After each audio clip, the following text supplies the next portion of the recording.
Well, hey guys, welcome to the studio. Come on in as always. And in this video, I'm going to talk about something that one of the other guys that I watch on YouTube about home recording actually talked about something very similar in his most recent video. But I'm going to go ahead and continue on and talk about a very similar subject as well.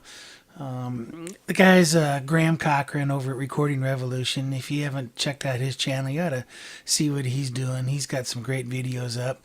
And he was basically talking about something to help your mix and keeping things very simple and just, put a pair of plugins, a compressor, and an EQ. That's all, or a channel strip or whatever, and just limit yourself to that on your mix. There, he was talking about this 80%, 20% rule, and I'm not going to get into that. I suggest maybe go over to his site and check out his video. A lot to learn over there. But at any rate, what I'd like to talk about is really helping out your mixes and what has really helped my studio in general. And that is really similar to what Graham was saying, is to limit your choices and don't get so wrapped up in trying to figure out, is this EQ plugin the right plugin, or should I use a different EQ, or is this the right compressor? There's so many, there's just so many choices nowadays, and I don't think anybody really saw this coming years ago, that down the line there was just going to be a gazillion choices for compressors of different kinds of EQs, and people were just going to claim this is the best compressor, this company actually makes the best version of this compressor, and so on and on and on.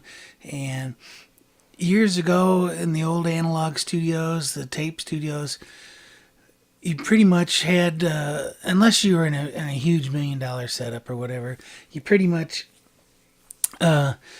didn't have just endless choices and choices and choices. You used the compressors that they had in the studio. You used the EQ that was on the board.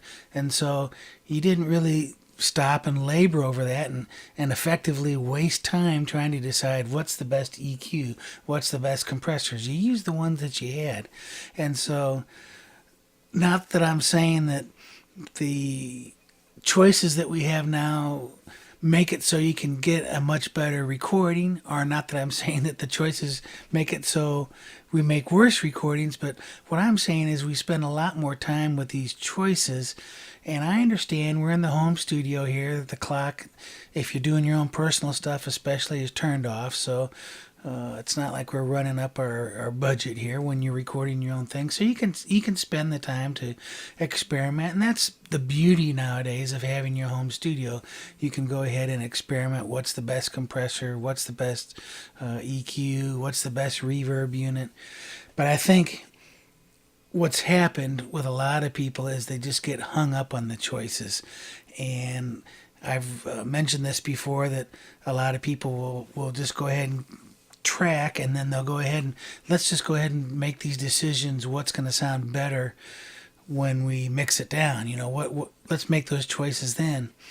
And a lot of times, like I say, years ago, when you just had these limited choices, when you just had the board EQ, it was really kind of uncommon to have a lot of outboard EQ in many situations, at least in the mid-sized studios and smaller. It's not like we had racks and racks of parametrics or EQs or graphic EQs. You just relied on what was in the board, and more effort was concentrated on getting a good sound right off the bat. And so you might have compressed a little bit going in. Granted, you compressed to go ahead so you wouldn't peak out your tape machines and such, but you were all working towards getting a sound right off at the start there, rather than worrying so much about the sound in the mixing stage. And I think that mixes are, and sometimes in general, are actually less time is spent than maybe in the old days, but more time is spent trying to make a decision. And one thing that I did when I got my new computer, it's been about a year now, but I went ahead and when I updated to Windows 8 and got the newest, shiniest version of Cakewalk at the time, I decided I'm just going to ditch all these third-party plugins, because I just kind of wrote them down and looked and go, I really don't use these. And I had a lot of free ones, and I went ahead and put them in a folder and just set them off to an external drive in case I wanted to install them later. But as it turned out, I never did then install them, and I'm just using the stock plugins that come with Sonar Cakewalk Platinum, and I found that it's really made my task a lot easier.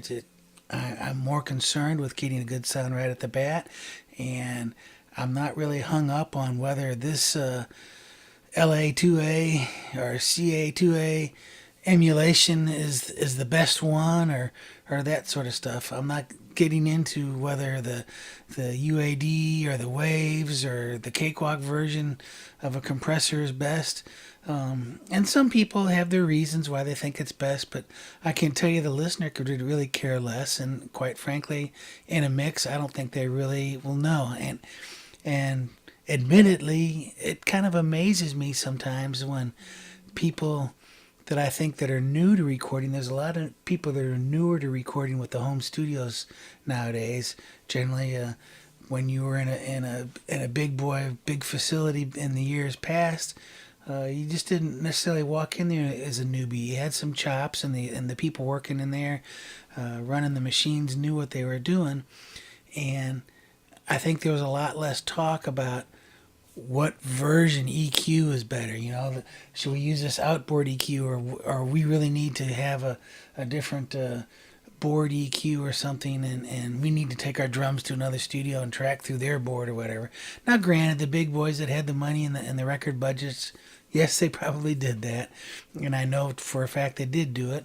But in a lot of cases, that really wasn't the prominent discussion. The prominent discussion was, let's just get this to sound the best that we can with what we've got.